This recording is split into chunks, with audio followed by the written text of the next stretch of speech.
after they listen to this episode, what should they do today that would be smart? I mean, the best word that I can say is to be vigilant and also, I almost hate to use this word, but skeptical. Just when you receive something, think before you click. Just like Alex has mentioned several times, just take a step back. Don't respond out of fear or urgency, but kind of think it through. Does this make sense? And this is what I'm getting. Does it look right? Does it look like it's from the person that I'm expecting it from? Does it sound like how they would talk to me and how they would write an email to me? Just kind of be skeptical and safe. We are looking forward our way from Studio C in the 511 studios in the Brewery District south of downtown Columbus. Hi, this is Brett, and with me as always is Carol. Our guests today are the nicest guys in town. Our Nice Guy Technology team is here again with us to provide important information for each of us utilizing the internet. Welcome, Mason Landrum and Alex West. Thanks, guys. Thank you. Nice to be here. Yeah, thank you for having us again. Sure. And we know that you're tired of people saying, you're such nice guys. We love having you here. So, really thank you very much for all of your time and bringing your talent and information to our audience. We certainly appreciate it. So you have joined us in the past, and every time we talk, I feel like I have had a whole course on IT. All of this information and ideas, and we've talked about Venmo, we've talked about a two-part authentication. We've had lots and lots of different topics, and we've just talked about small business needs, cybersecurity, many topics. Today, we're going to hear some terms that are often thrown around, but they are not always completely explained. One thing I just mentioned before we actually started taping is a lot of information out there, but it's all very peripheral, not really getting into the meat of issues. Today, we're going to discuss the surface web and the invisible web, what they are, what they're not, what is dark, what's deep, and how do we stay out of that black hole of the internet. So, Mason, let's first provide our listeners with a little information about you guys and Nice Guys Technology. Sure. I'm Mason Landrum. I have with me one of our technicians today, Alex West. We are Nice Guy Technology. We've been providing technology services to small and medium-sized businesses around Columbus for the last 12 years. Basically, our main customers are small businesses that either don't have a dedicated IT person, then we are their IT department, or we also work with some companies and provide what is called co-managed IT services, to where they already have some people working in IT, and we provide them with additional services. And, I think this is really important for small businesses to hear, because in one of our previous podcasts, we talked about being prepared and doing things ahead of time so that you are ready for any emergencies. And if it's a small business and they don't have the dollars to have a full-time IT person right there. So what you're doing, providing that service, is very important for so many businesses. There are lifelines. Absolutely. And because small businesses so often are not prepared, they are a huge target for hackers and individuals looking to exploit those weaknesses, because small businesses don't have the resources to put in place to protect themselves the way large, Fortune 500 companies do. Right. Oh, good point. Because how many of us have gotten letters saying, oh, yeah, by the way, oops, you got hacked. And now you are at risk. So, yeah, good, great. Thank you. Yeah. So the surface web is the part of the internet that is accessible to all. When we think of using a URL to find it, searchable on all the search engines, usually what we're looking at every day, like local news, sports, listening to podcasts, TV, that kind of stuff. However, as you've commented, it's only 5% of the actual internet. So let's take a look at the term deep web. What we actually utilize a portion of the deep web for positive tasks like reaching databases we need, emails, HIPAA and medical information, legal filings, banking, educational tasks. Talk about the creation of that deep web and how passwords and security walls protect it and us. think of the web as an iceberg, and how when you see an iceberg in the ocean, only a small portion of that iceberg is outside the water. That is the surface web that you just mentioned, that little 5%. So everything else that is on the internet is in the deep web and the dark web area. Just like you mentioned, though, just because they call it the dark web doesn't mean it's, everything that's happening in it are negative things. The dark web is just that area where a lot of businesses have like you said, their databases and the information that we use a lot for research. That's just not the entertainment area, I guess you would say, of the web that is part of the surface web. Although it is absolutely necessary. That's often, though, in that dark web area that you find those websites that you access through multi-factor authentication, like your banking website. Whenever you log into your banking website, right, you're providing a password, a login and a password, as well as a two-factor authentication through your phone. So most of what is in the dark web area, in the deep web area, is still protected and is absolutely necessary to our day-to-day functioning in society. Right. It's not sinister. Absolutely. When you hear dark web, you hear it's so sinister, even deep web. Yeah. It sounds like everything is illegal, and it's not. Right. And that's just, the dark web represents another 5%. So the majority, a lot of the portion that we use on a regular basis that is essential to our day-to-day processes of banking and finance and all that is in that 90% area of that deep web. Okay. So then what we're really talking about in terms of the dark web, that's where all the headlines are, where people are out there hacking away. That's what contains information that it's not only harmful but damaging, personal security, identity, that sort of thing. But there are some functions that must be kept away from the surface web, such as anonymity of abuse victims in the legal system or whistleblowers. But the predominant use of the dark web is for hiding, creating, distributing malicious software, and hacking. Tell us about that dark web and some of the examples you've seen of the destruction. So that's mainly when, like, if you have a breach that occurs, you're going to be getting the username and passwords of people that are, the Twitter breach, the Target breach, or anything like that. And then people will be distributing those passwords to kind of the highest bidder, just in eBay, but for purchasing people's information and all their security. But it's less of like no one's just going to kind of stumble into the dark web on themselves. To even use it, you have to use something that's called a Tor browser. So you'd have to download a piece of software that's not easily found. It's not just like Google Chrome where you can be like, how do I download this? But it is where all the kind of exchanges go down and where that back and forth goes between for getting those kind of illicit materials. Yeah. So what are have your clients called you and said, I've been hacked, and have you found this going on where people are getting into their systems by these sinister means?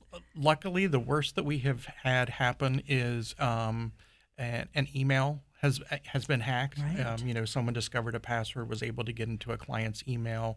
But luckily, that's the worst that has happened for any of our clients. So we haven't had anyone that was hacked.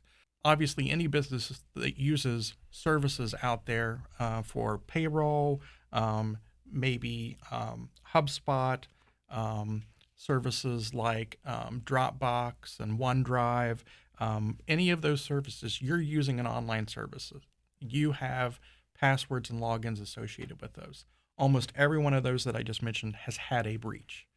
That means your information as a business owner is out there on the dark web. You are a part of it. We run dark web scans for our clients, and I think it's rare.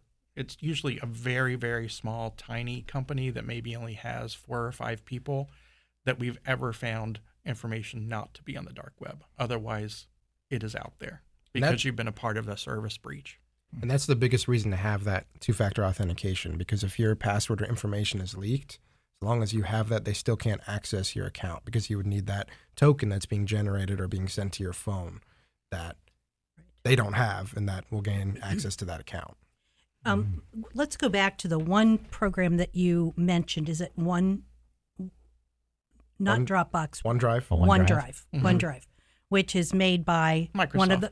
I wasn't going to say Oh, it, but okay. yeah, but by Microsoft. So I just got a new computer, and we had to go through all sorts of gyrations to get rid of that.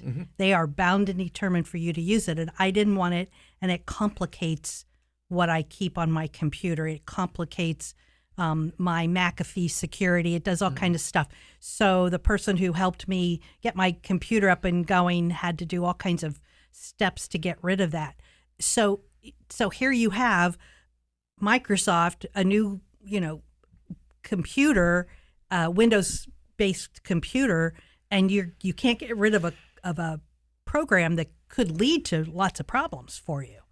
It could. I mean, it's just a part of being a computer owner nowadays. I mean, if you have a Twitter account, Facebook account, LinkedIn, you've been a part of a breach. Right. It's impossible to use an internet-based service that it's just impossible to be 100% secure. The businesses do try to do the best that they can, but new vulnerabilities are being found every day that these hackers are exploiting. Where are they finding those vulnerabilities? On the dark web.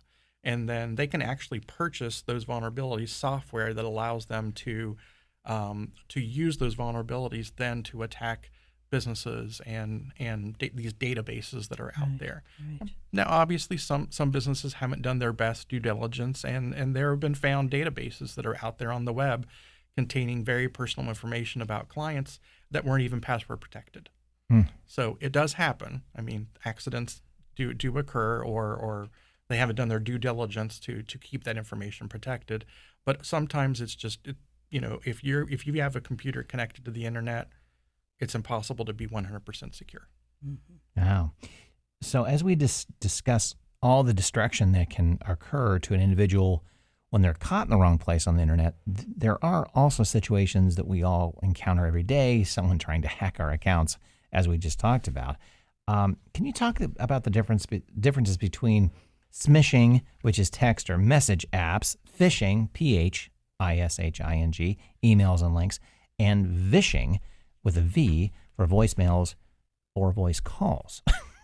As I tongue twist over all these different ishings.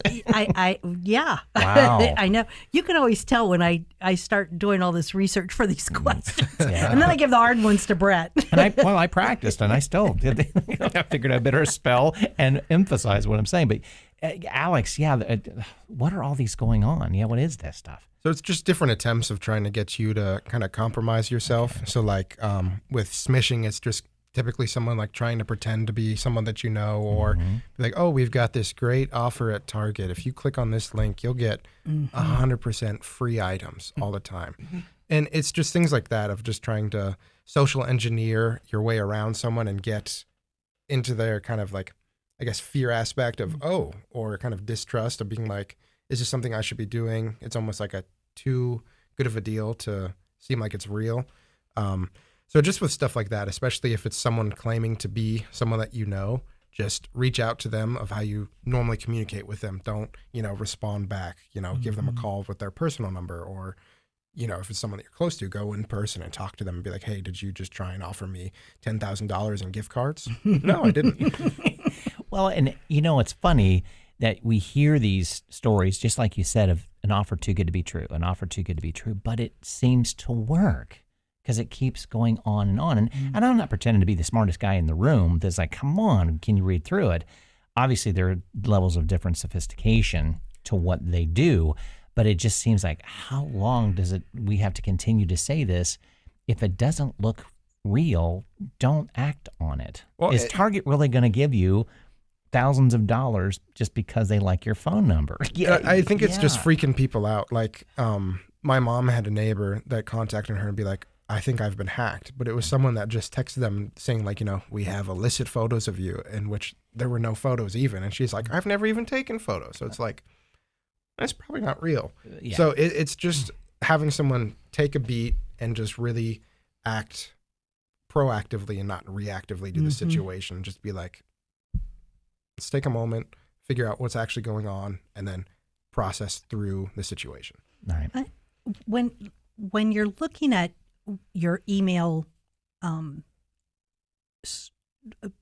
company, I'm not sure the right Like an email provider. Yes. So I use Gmail as opposed to Yahoo, as opposed to AT&T or whatever. When I started Gmail, it was supposed to be real safe. Well, I can't even tell you. I mean, I'm just getting bombarded every day with bogus emails.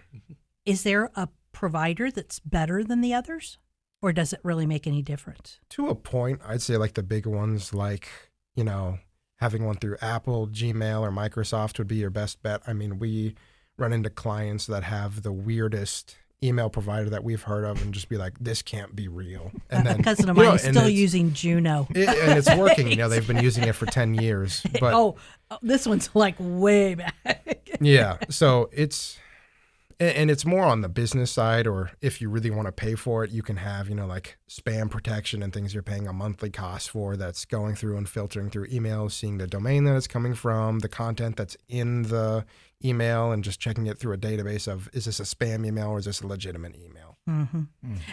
I did get a text or a message on Facebook from somebody. I thought it was a friend, and she used the term grant.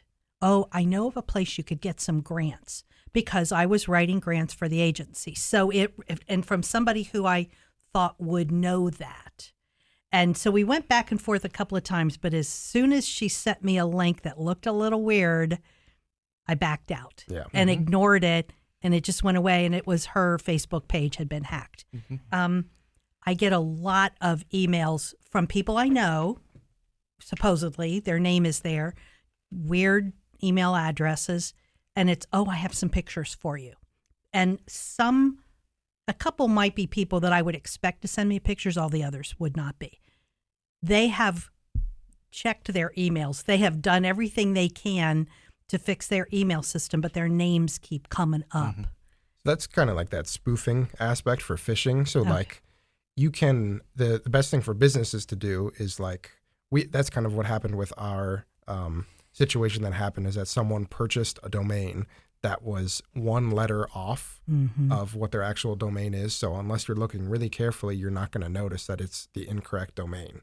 So just really double, triple checking on where it's coming from. And really, I mean, like, at least for me personally, no one is ever going to send me anything in an email with a link that I'm ever going to click on. Right. Right. You know, so you just, that's just your decision to do that, and people who know you know that. Yeah. So they're, I heard, I don't know if it was Amazon or one of them, the O was replaced with a zero. Yeah.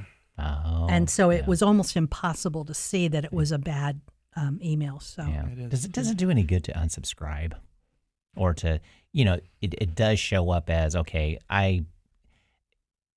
they resell email addresses, correct? So if it So is all of a sudden you start to see these other emails going, wait a minute, I just unsubscribed. You don't know it's directly related, but you're really not eliminating spam emails, because you're just saying, yeah, I still serve, I exist, but I'm unsubscribing, or I'm classifying you as spam, and they just resell it, correct? So I've heard both. If they're a legitimate company and you did initially sign up for it, then it is safe to unsubscribe because you signed up for it. Yeah. However, other people say, you know, don't unsubscribe, just start blocking that email, because if you go to unsubscribe, you're letting them know, yes, this is a real email. And then they're going to take advantage of it even further. Right. So I've heard both. Okay. So you take your chances one way or the other. Whatever makes you feel good at the moment, I guess. Yeah. Exactly. What's interesting is you give money to a charity and you're on their email list, and that's okay. What you don't know is that they sell their lists. Yes. So you end up on everybody else's list. That's where I get confused.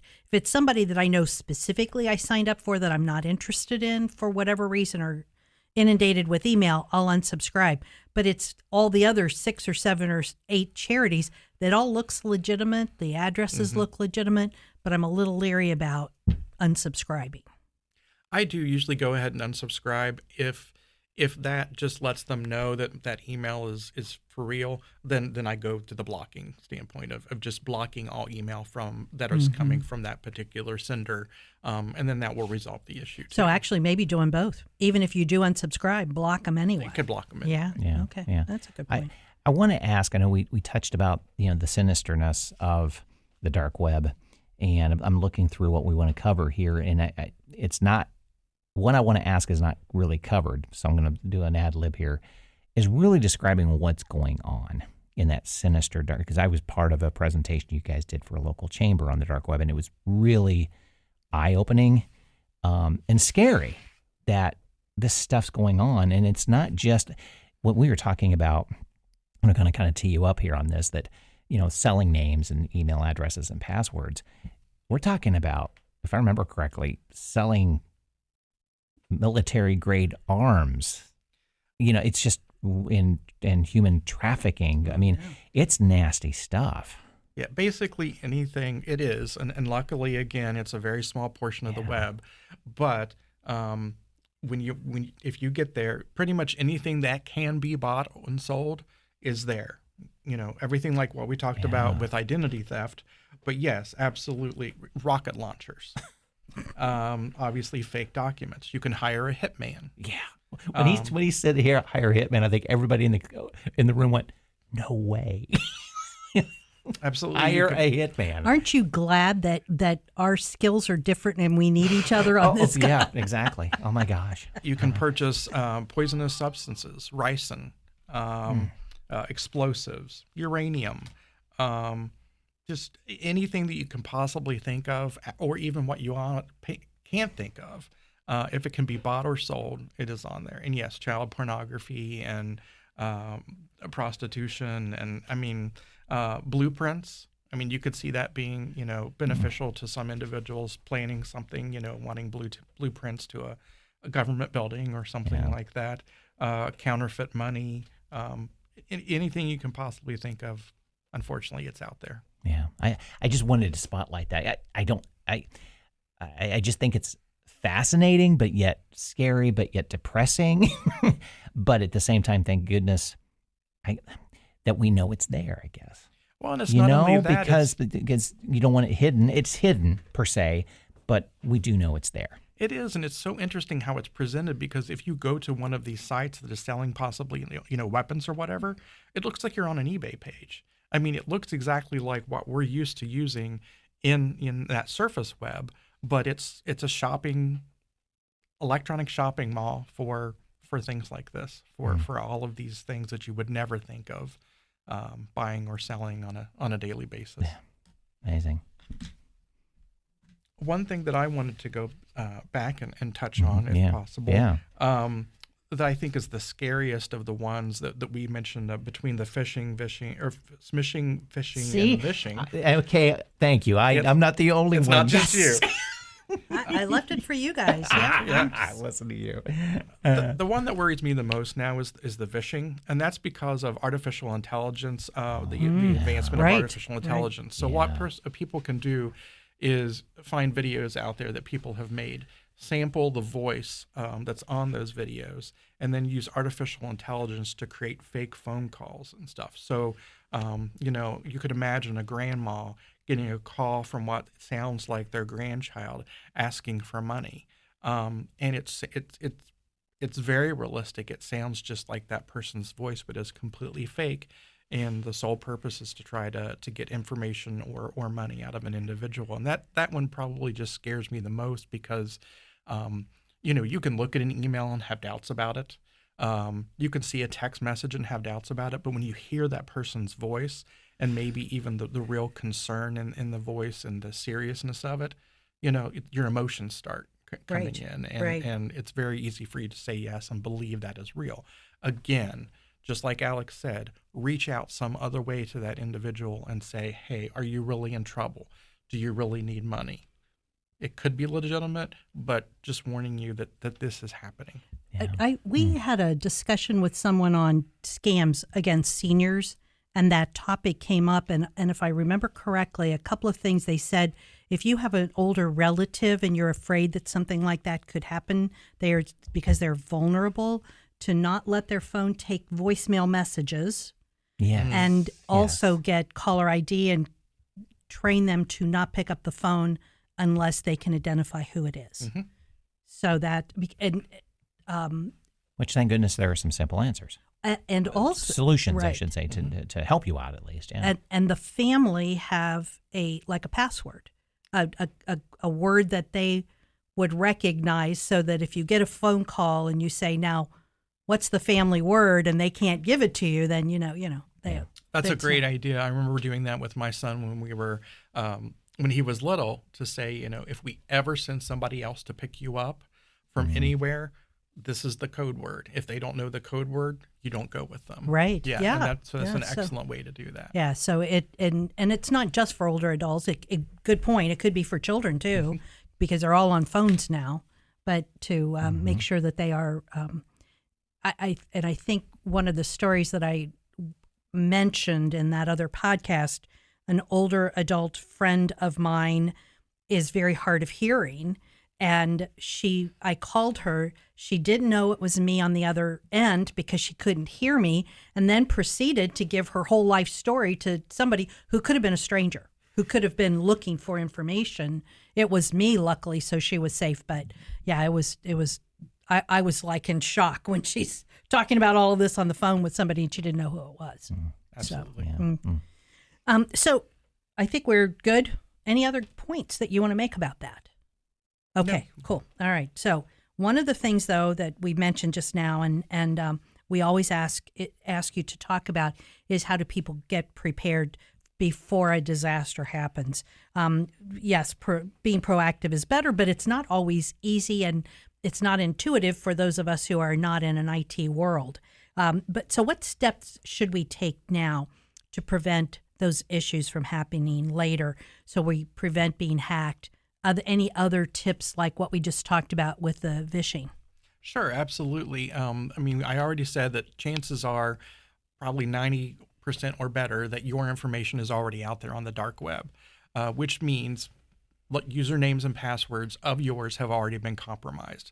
One of the best things that you can do is, one, don't reuse passwords. So if you have a password that you use for a particular site, for LinkedIn, don't use that same password with another website or another service. Change your passwords frequently. And one of the best ways to do all of this is by using a password manager that can manage all that for you. So basically what this is a piece of software that you use. You have to remember one really good password for your password manager, and then it's the password manager's responsibility to remember all of these complex passwords for these other websites and be able to change them frequently. I don't know a whole lot about password managers. I think Brett's used them. So would I have to have separate password managers on my phone and on my computer? How does that work? You can have the same one. So like the one that we use is a piece of software called Keeper. It, just syncs with the account that you have. You put it on your phone, you put it on your computer, really whatever device you want it on that it supports. And then you just log in with that main password, and it gives you access to, all of the logins that you have for something. You can even store copies of documents if you want, IDs, credit cards, anything like that. Is there a cost to Keeper? Do you know? There is, but you can also use it for free. It kind of depends on what you want to do. Is that good? I mean, is the free version good enough for most folks? Oh yeah, I set it up for my mom and my aunt, and it's fine. Okay, Yeah, good. I mean, So there are paid versions for businesses, and that's the Right. reason why we use it, is because sometimes businesses, even though you shouldn't, certain things for businesses, you may only have one account, and that account needs to be shared among multiple people. For example, logging into a banking account or something like that. With the business level one, you can have certain shared passwords, but then you can also have your own vault of your own passwords as well. So that's Keeper, Keeper. Correct. Okay, good. And That's there good. there are others out there. And- 1Password. LastPass. LastPass. LastPass, Yeah. another one. I'm trying to remember what I've heard too. Last, L-A-S-T, pass? Yeah, Okay. yeah. I've heard that. I've heard good things about that too. Just comes down to when you're in need. Yeah. All of a sudden, there are 50,000 of them. Well, yeah. I mean, anything to keep passwords together. Yeah. One of the things that I've noticed, I was in part of a hack, and I don't even remember who it was now. Somebody some company. And so I'm on one of those Experian special, they're watching over my accounts. So they keep telling me, you sort of laugh. It's like, well, your phone number was exposed in 2017. Well, it's way too late now. Don't worry about it. But it says that my number was exposed, but I don't use that number in a password. So I'm not quite. To me, it's like weird information. Well, it was probably at some point during the sign up process, maybe for a service, you had to put in that phone number. Possibly it was part of the multi-factor authentication even for the site. And so it was part of your record with that company and was part of the data that was exposed. So so a lot more than just, username and password. Could be credit card information out there, address information, any information that is required to sign up for a service. Birth dates, when they have to do age verification for certain things, any information you put in could be part of a breach, unfortunately. Okay. I have another question back on the password managers with Keeper and the others.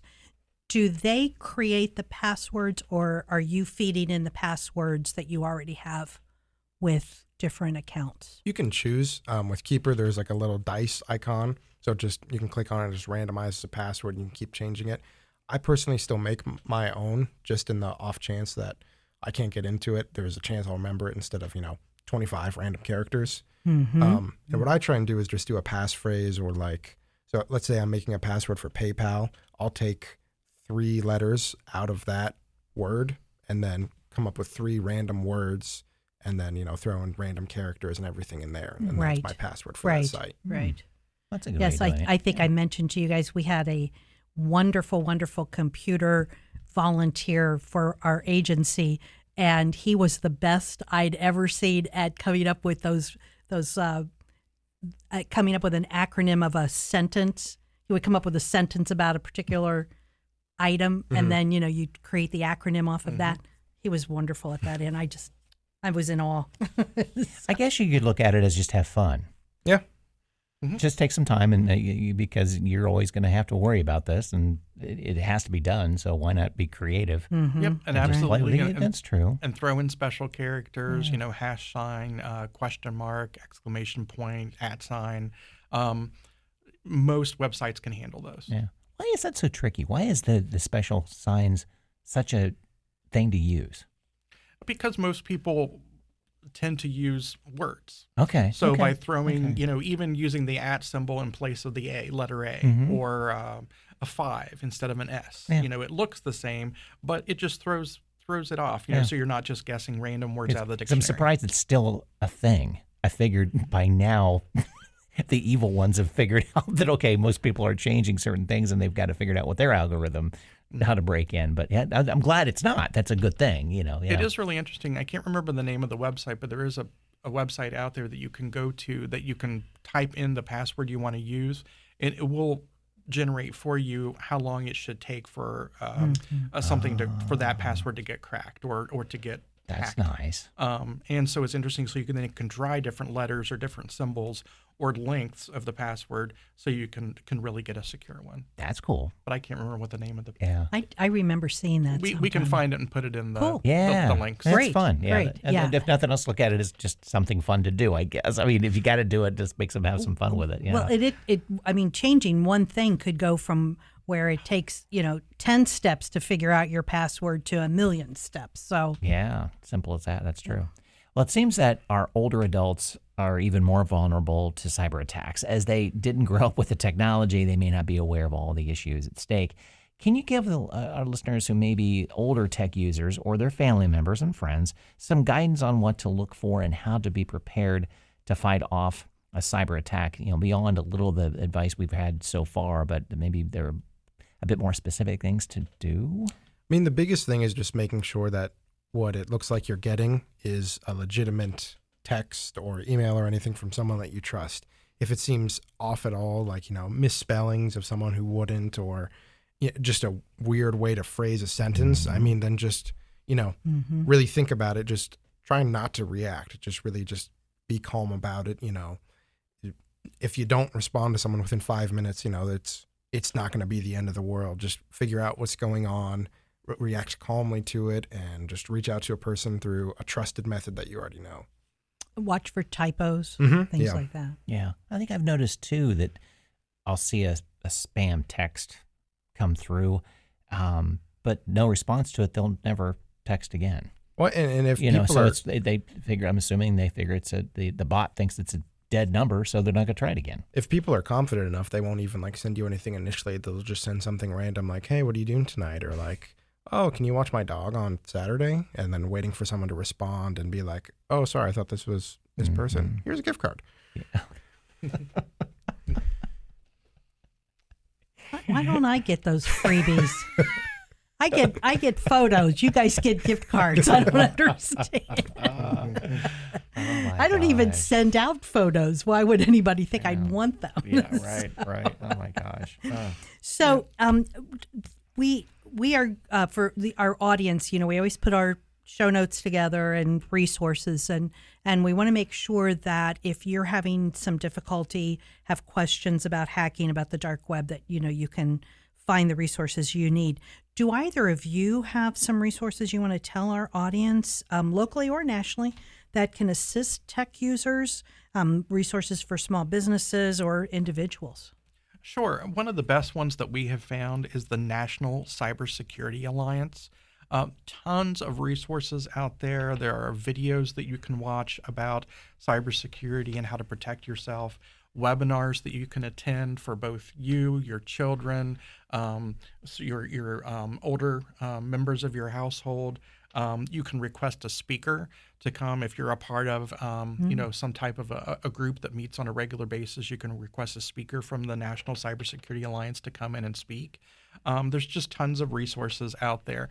Your local attorney general tends to have a lot of resources and also had the ability to, if you are a victim or you receive something, you can report that then to, for example, the Ohio Attorney General's website. You can go there and submit that as they want that information. They want to know how often people are getting those types of emails and what companies are reaching out or pretending to be these certain customer or these certain companies and things like that. For example, things from the IRS. The IRS is never going to send you an email requesting information. So if that happens to you, you can ignore it. Obviously, that's the best thing to do. But feel free to submit that also, so that they know. The government agencies and the individuals that track this only know what's being reported to them. So chances are the instances of these type of crimes and the instances of people getting these is much higher than they even know, because a lot of people just ignore it and never report it. Well, we always ask our guests if they have any last words of wisdom they'd like to add. Do you have any other suggestions or advice for our listeners? Maybe we didn't touch on today that just kind of popped in your mind, or just that you definitely want to let loose on that, be sure to do. Let's just say do today. After they listen to this episode, what should they do today that would be smart? I mean, the best word that I can say to be vigilant and also, I almost hate to use this word, but skeptical.